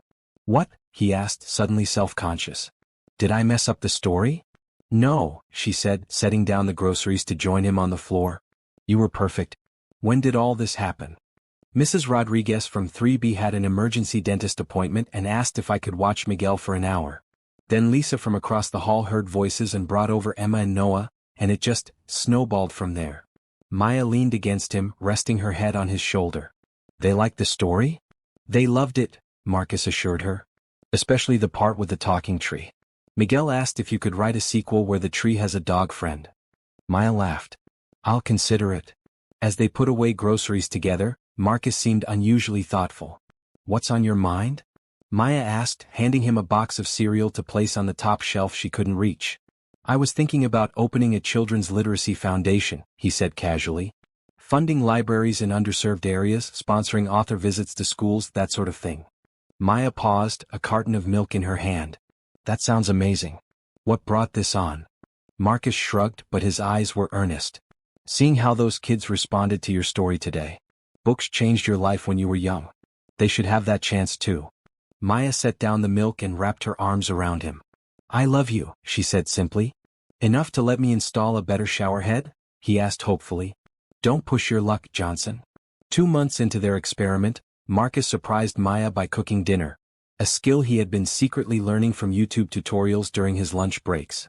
The pasta was slightly overcooked and the sauce too garlicky, but Maya declared it the best meal she'd ever had. You know, she said as they washed dishes together afterward, you seem happier lately. Marcus considered this. I think I am. Work used to consume every waking moment. Now there's balance. I still love what I do, but I'm not defined by it anymore. Not everything about their living situation was ideal. Marcus's late meetings often kept him at the office until long after Maya had gone to bed. Her book deadlines sometimes meant days where she barely emerged from her writing fugue, communicating mainly in grunts and coffee demands. But they developed rhythms and routines that worked for them. Sunday mornings were sacred. No phones, no work, just lazy hours in bed followed by brunch at the local diner where they had become regulars. Tuesday evenings, Marcus joined Maya's book club, enduring discussions of romance novels with good-humored patience. Thursday nights, Maya accompanied Marcus to his boxing gym, where she was developing a surprisingly effective right hook. 4 months in, the inevitable tensions of their different worlds began to surface more sharply. Marcus was invited to a prestigious technology award ceremony where he would be receiving recognition for his company's innovations. The event was black tie, heavily covered by press, and attended by the elite of the business world. "I don't have anything to wear to something like that," Maya fretted, looking through her closet of simple dresses and comfortable clothes. "We can go shopping," Marcus suggested. "Get you whatever you want." "That's not the point," Maya sighed, sitting on the edge of their bed. "I can buy a fancy dress, but I'll still feel out of place. These are your colleagues, your competitors. I don't know how to navigate that world." Marcus sat beside her, taking her hand. "You navigated my family beautifully, and they're far more intimidating than a bunch of tech nerds in expensive suits." Maya leaned against him. "Your family welcomed me because they thought I was making you happy. These people will be judging me, wondering what the great Marcus Johnson is doing with someone like me." "Someone like you?" Marcus repeated, his voice hardening. "You mean someone brilliant, talented, and beautiful who makes me happier than I've ever been?" "You know what I mean," Maya said quietly. "I'm not from your world. I don't have the right background, the right connections." Marcus turned to face her fully. "Maya, look at me. I don't care what anyone at that event thinks. I care about having you by my side. But if you're truly uncomfortable, I understand. I can go alone." The hurt in his eyes at the prospect made Maya's decision for her. "No, I'll go. But I reserve the right to hide in the bathroom if I get overwhelmed." "Deal?" Marcus said, kissing her forehead. "And I promise to rescue you if anyone corners you with boring tech talk." The night of the gala arrived, and Maya had to admit the dress she'd chosen, with Sophia's help, made her feel beautiful. The deep blue silk complemented her skin tone perfectly, and though the price tag had made her wince, Marcus had insisted it was worth every penny. As their car pulled up to the red carpet, photographers called out Marcus's name. Maya felt her palms sweat. "Ready?" Marcus asked, squeezing her hand. "As I'll ever be," she replied, taking a deep breath. The next few hours were a blur of introductions, polite conversations, and navigating the invisible social currents of high society. Maya stayed close to Marcus, who never left her side, his hand a reassuring presence at the small of her back. To her surprise, many people seemed genuinely interested in her work. A tech CEO's wife turned out to be a childhood literacy advocate who knew Maya's books and was enthusiastic about collaborating on future projects. An intimidating venture capitalist revealed himself to be a devoted grandfather who read to his grandchildren every weekend and wanted recommendations for new books. When Marcus was called to the stage to accept his award, Maya watched with pride as he spoke eloquently about innovation and responsibility. But it was the end of his speech that caught her by surprise. "None of this would mean anything without the right people to share it with," Marcus said, his eyes finding Maya in the crowd. "My partner, Maya Wilson, has taught me that success isn't measured in dollars or awards, but in the lives we touch and the love we share. Thank you, Maya, for showing me what really matters." The room erupted in applause and Maya felt tears threatening. As Marcus returned to their table, she rose to meet him with a kiss that probably violated the event's unspoken decorum guidelines. "That wasn't in the speech you practiced," she whispered against his lips. He smiled, tucking a strand of hair behind her ear. "Some things don't need rehearsal." Later that night, as they returned to their small apartment, Maya kicked off her heels with a groan of relief. "My feet are killing me. How do people do that regularly?" Marcus loosened his tie. "Years of practice and expensive insoles." Maya flopped onto their couch. "Well, I survived. And it wasn't as terrible as I feared." "You were amazing," Marcus said, sitting beside her and pulling her feet into his lap to massage them. "Everyone was charmed by you." Keep doing that and I might agree to another event someday," Maya murmured, eyes closing in pleasure. Marcus's hand stilled briefly. "Actually, there is something else coming up. A bit different though." Maya opened one eye. "How different?" "My Tokyo team is launching a new educational technology platform next month. I need to be there for the rollout." He resumed massaging her feet. "It would mean a lot if you came with me." Maya sat up straighter. "Back to Tokyo?" "For 2 weeks this time," Marcus confirmed. "I know it's a lot to ask with your writing schedule." "I'll come," Maya interrupted. "I've been wanting to go back. Our first trip was complicated. I'd like to make some better memories." Relief washed over Marcus's face. "Really? You're sure?" "Positive." She moved to straddle his lap, arms looping around his neck. "Besides, I'm pretty sure Mr. Rodriguez is planning a saxophone concerto next month. 2 weeks away sounds perfect." As Marcus carried her to bed that night, Maya reflected on how far they'd come in just a few short months. Her experiment had revealed sides of Marcus she might never have seen in his polished penthouse. His patience when teaching neighborhood kids to play chess, his unexpected talent for fixing leaky faucets, his ability to adapt to a life far removed from luxury. More importantly, they had found balance. Her world and his beginning to merge in ways that enriched them both. There were still challenges ahead, still adjustments to be made, but Maya was increasingly confident that what they had built together was strong enough to withstand them. "What are you thinking about?" Marcus asked as they lay tangled together in her small bed, moonlight streaming through the curtains she'd never gotten around to replacing. Maya smiled, tracing the line of his jaw with her fingertip. "That this experiment is turning out better than I expected. Does that mean I can install a better water heater now?" She laughed, pinching his side. "Maybe after month 5. Don't get greedy, billionaire boy." Maya stared at the pregnancy test in her hand, the 2 pink lines unmistakable in the harsh bathroom light. She sat on the edge of the bathtub, her mind racing. This wasn't planned. They had been careful, mostly. But there had been that weekend at the beach house last month when caution had been forgotten in the heat of the moment. She and Marcus had been living together for just over 5 months, still in her apartment, though he had finally convinced her to allow some quality-of-life improvements, including a new shower and water heater. Their relationship had deepened, strengthened by the daily intimacies of shared space and routines. But a baby? That changed everything. Maya placed a protective hand over her still flat stomach. How would Marcus react? Children had never been a specific topic of discussion between them. They had talked vaguely about someday and the future, but nothing concrete. The sound of keys in the front door made her jump. Marcus was home early from his meeting. Quickly, Maya wrapped the test in tissue and tucked it into her pocket. She needed time to process this before telling him. "Maya?" Marcus called from the living room. "In here," she replied, splashing cold water on her face before stepping out of the bathroom. "You're home early." Marcus was loosening his tie, his suit jacket already draped over the back of a chair. Meeting ended ahead of schedule for once. He smiled, crossing to kiss her. "Everything okay? You look a little pale." "Just tired," Maya lied, hating the deception even as the words left her mouth. "Deadline stress." He nodded sympathetically. "I grabbed takeout from that Thai place you like. Thought we could eat early and then watch that movie you've been wanting to see." As they ate dinner, Maya found herself studying Marcus's face, trying to imagine his reaction to her news. Would he be excited? Terrified? Would this change push them closer together or reveal fundamental differences in what they wanted from life?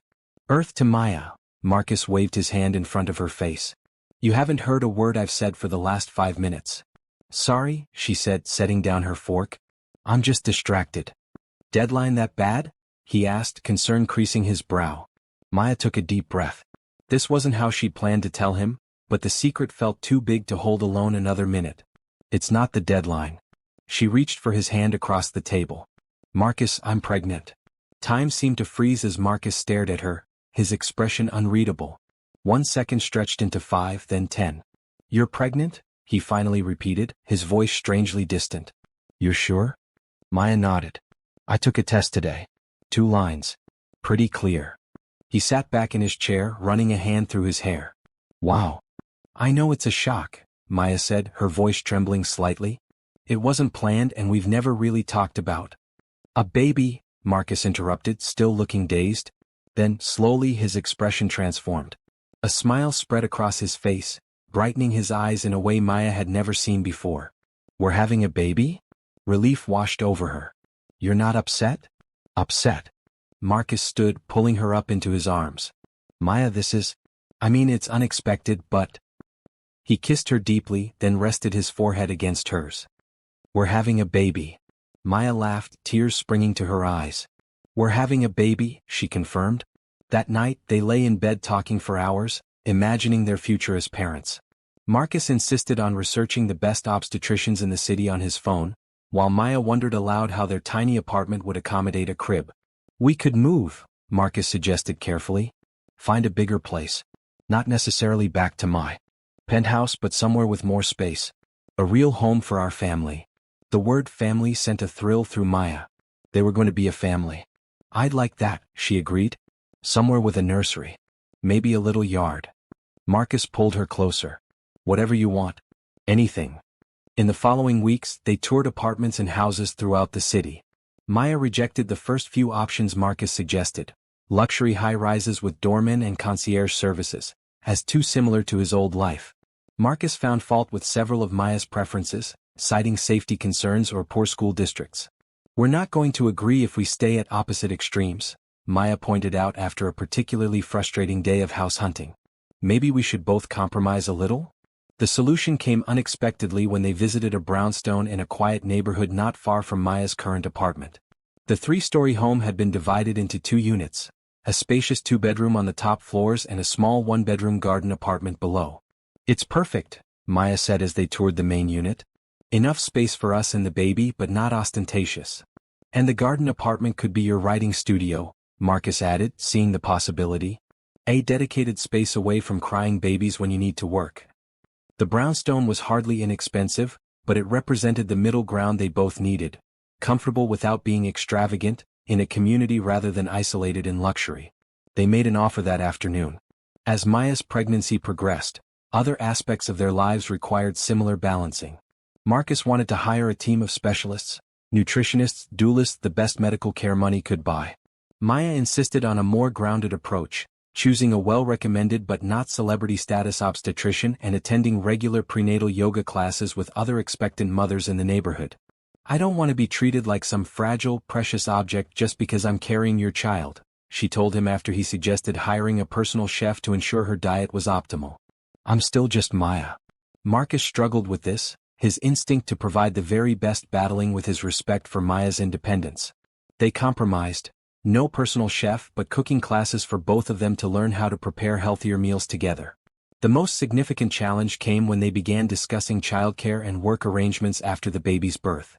"I don't see why you need to go back to work at all," Marcus said one evening as they painted the nursery a soft green. "You can write from home, set your own schedule." Maya set down her paintbrush. "Because my career matters to me. Because I've worked hard to establish myself as an author. Because I love what I do." "I understand that," Marcus insisted. "But surely your priorities will shift once the baby arrives." "My priorities will expand, not shift," Maya corrected. "I'll love our child more than anything, but that doesn't mean I stop loving my work too." Marcus sighed, dipping his brush back into the paint. "I just want to make things easier for you." "By suggesting I give up part of who I am?" Maya's tone softened. "Marcus, I know you mean well. But this isn't just about convenience or logistics. It's about who we are as people, as parents." Later that night as they lay in bed, Marcus turned to her. "My father was never home," he said quietly. "Always working, building the company. I barely knew him until I was old enough to join him at the office." Maya placed her hand on his cheek. "And you're afraid of being like him?" "Or worse," Marcus admitted. "At least he had one parent fully present. My mother dedicated her life to raising us. If we're both focused on careers." "That's a false choice," Maya said gently. "It's not all or nothing. We can both work and both be present parents. Millions of families do it every day." "Not in the world I grew up in," Marcus pointed out. "Then maybe we create a new model," Maya suggested. "One that works for us." The solution evolved over many conversations. Marcus would adjust his work schedule, delegating more responsibilities to his executive team. Maya would continue writing but scale back on promotional travel for the first year. They would share childcare duties equally with additional help as needed, not to replace their involvement but to support it. As Maya's due date approached, they settled into their newly renovated brownstone. The nursery was ready, painted green with a handcrafted wooden crib that Marcus had surprisingly built himself after taking woodworking classes. Maya's garden apartment studio was set up with a comfortable daybed for naps and a monitor connected to the nursery. With just 2 weeks to go, Marcus found Maya in the nursery one evening, sitting in the rocking chair with her hands on her swollen belly. "Everything okay?" he asked, coming to kneel beside her. Maya smiled. "The baby's kicking up a storm." She took his hand, placing it where he could feel the movements. "I think we have a future soccer player." Marcus's expression softened with wonder as he felt his child move beneath his palm. "Maya," he said suddenly, looking up at her. "Marry me." She blinked in surprise. "What?" "Marry me," he repeated, more confidently. "I know we've never really talked about it, but I love you. I want us to be a family in every sense." "We already are a family," Maya said softly. "Marriage is just a piece of paper." Marcus shook his head. It's more than that to me. It's a promise. A commitment. I want to stand in front of everyone we care about and pledge myself to you and our child. Maya studied his face, seeing the earnestness there. Is this just because of the baby? Because we don't need to rush into marriage for that reason. No, Marcus said firmly. I've been thinking about this for months.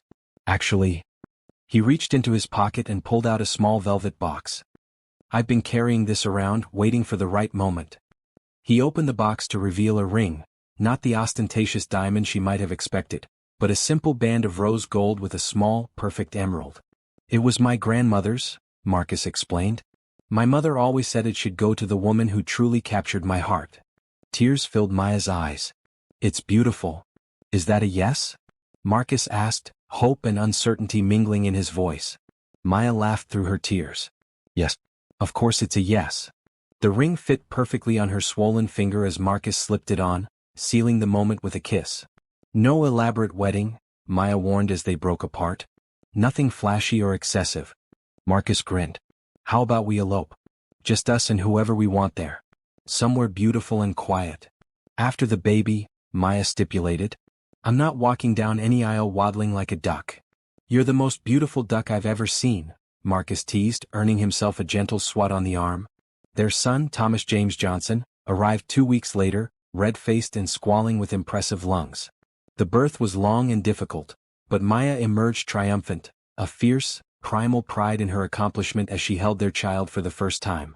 Marcus, who had stayed by her side throughout the entire labor, looked shell-shocked and reverent as he cradled his son in his arms. He's perfect, he whispered. Absolutely perfect. The first few months were a blur of sleepless nights, diaper changes, and profound joy. They discovered new dimensions to their relationship as they navigated parenthood together. Marcus revealing unexpected patience during colicky midnight hours, Maya demonstrating resilience through the physical demands of recovery and breastfeeding. True to his word, Marcus reduced his work hours dramatically, arranging to work from home 2 days a week and never staying at the office past 6. Maya began writing during Thomas's naps, sometimes producing only a paragraph a day but steadily advancing her next book. They developed systems and routines, learning to tag-team baby care with the practiced coordination of professional athletes. Their differing approaches sometimes caused friction. Marcus relying on the latest technology and expert advice, Maya more intuitive and flexible. But these differences ultimately complemented each other. 6 months after Thomas's birth, on a perfect spring morning, Maya and Marcus were married in the garden of his family's estate. The ceremony was small and intimate, with only their closest friends and family present. Thomas, dressed in a tiny suit, was carried down the aisle by Sophia as the honorary ring-bearer. Maya wore a simple ivory dress that flowed around her still curvy post-pregnancy body. Marcus couldn't take his eyes off her as she walked toward him on Michael's arm, her face radiant with happiness. Their vows were personal and heartfelt, acknowledging the unusual beginning of their relationship and the journey that had brought them to this moment. From fake to forever, Marcus said, causing laughter to ripple through their small audience. As they celebrated afterward with a casual luncheon on the lawn, Aunt Patricia sidled up to Maya. You know, the older woman said, sipping champagne, when Marcus first introduced you as Claire, I knew something wasn't quite right. You were too genuine for the type of women he usually dated. Maya laughed. You never said anything. I was waiting to see how it played out, Patricia admitted with a wink. I had a feeling about you too even then. Later, as they danced under white twinkle lights strung through the trees, Marcus held Maya close. Happy? He asked, pressing a kiss to her temple. Completely, she assured him. Though I'm looking forward to our honeymoon. They had arranged a family trip to a quiet beach house, hardly the exotic getaway many would expect for a billionaire's honeymoon, but perfect for them. A place where Thomas could play on the sand, where they could take long walks together, where the simple pleasures of family life could unfold without distractions. Mrs. Johnson, Marcus murmured in her ear. I like the sound of that. Ms. Wilson Johnson professionally, Maya corrected with a smile. But yes, I like it too. As the evening wound down, they gathered Thomas from Sophia's arms and prepared to head home. Their son was sleeping peacefully, one tiny hand clutching his favorite stuffed elephant. Look at what we made, Marcus said softly as they buckled Thomas into his car seat. A whole person. A family. Maya leaned against his side, contentment washing over her. From fake girlfriend to real wife and mother. Not exactly how I planned my life to go. Any regrets? Marcus asked, a hint of vulnerability in his voice. Maya stood on tiptoe to kiss him. Not a single one.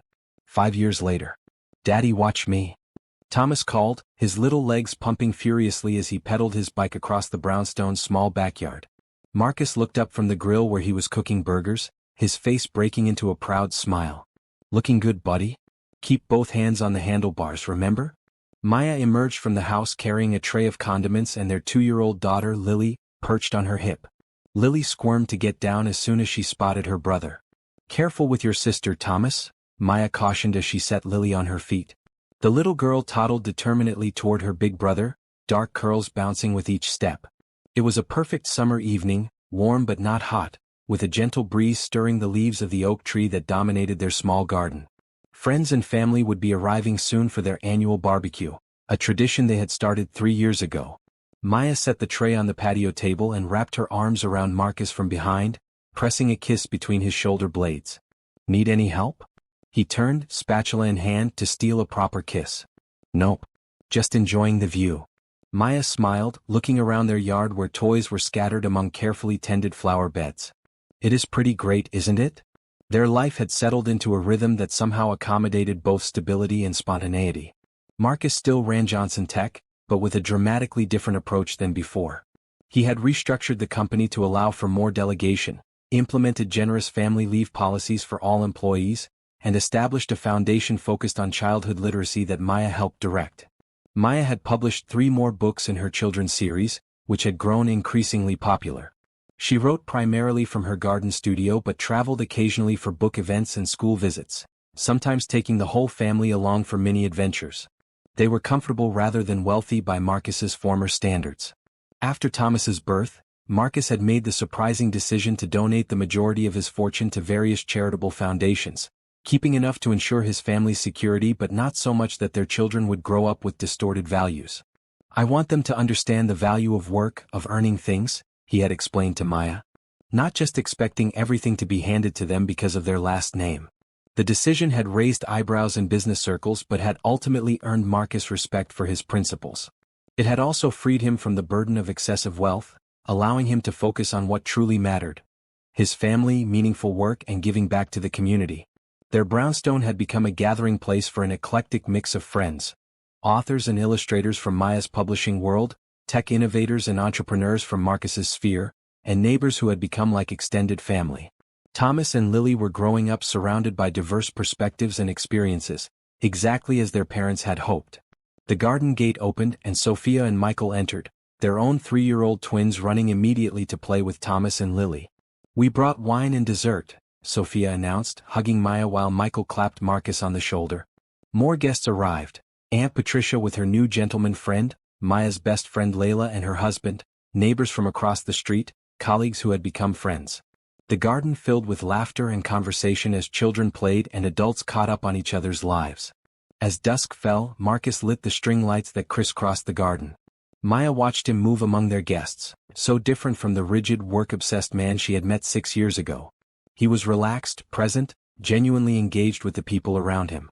Later, after the children had been put to bed and the last guests had departed, Maya and Marcus sat together on the porch swing, a light blanket draped across their laps against the cooling night air.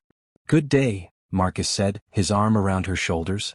The best, Maya agreed, leaning into his warmth. Though Thomas informed me earlier that he's going to be a computer maker like Daddy, when he grows up. I thought you were pushing books these days. Marcus laughed. I caught him reading to Lily yesterday. He had my old engineering textbook upside down and was making up a story about robot princesses.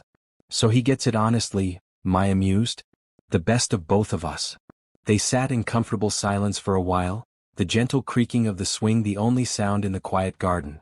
Do you ever think about how we started? Marcus asked suddenly. The whole fake girlfriend scheme? Maya smiled against his shoulder. Sometimes. It seems like another lifetime. I was such an idiot, Marcus said, shaking his head. Thinking I could control everything, plan everything. Lying to protect people I loved, not realizing the damage dishonesty can do. You've learned a few things since then, Maya acknowledged with a gentle squeeze of his hand. The biggest lesson being that the best things in life are the ones you don't plan for, Marcus said, turning to look at her in the soft glow of the porch light. You. Our children. This life we've built together. Speaking of unplanned, Maya said, sitting up slightly. I've been waiting for the right moment to tell you something. Marcus raised an eyebrow. Why do I feel like I know what's coming? Maya laughed. Because you've gotten much better at reading me over the years. She took his hand and placed it on her stomach. Baby number 3. Due in January. Joy spread across Marcus's face as he pulled her into a tight embrace. Maya Wilson Johnson, you continue to make me the happiest man alive. Even though we'll have to convert your home office into another nursery, she teased. Worth every square foot, he assured her, kissing her deeply. Later that night, as they lay in bed, Marcus propped himself up on one elbow to look at his wife. Her face in repose was as beautiful to him now as it had been the day she walked into his office, offering to play the part of his fictional girlfriend. What are you staring at? Maya murmured without opening her eyes. Just thinking how lucky I am that you said yes that day, Marcus replied softly. Which day? When you hired me? When you asked me to stay in Tokyo? When you proposed? All of them, he said. Every yes that led us here. Maya opened her eyes, reaching up to touch his face. Best yes I ever said. Outside their window, the city continued its nighttime rhythm. Inside their brownstone, their children slept peacefully, secure in the knowledge that they were loved beyond measure. And in the quiet of their bedroom, Marcus and Maya held each other close, grateful for the lie that had ultimately led them to the most honest love either had ever known. As Maya drifted towards sleep in her husband's arms, she thought about the story of their beginning, how a billionaire's need for a fake wife had led to something profoundly real and lasting. Perhaps someday she would write that story. But for now she was content to simply live it, day by day, in the beautiful life they had created together.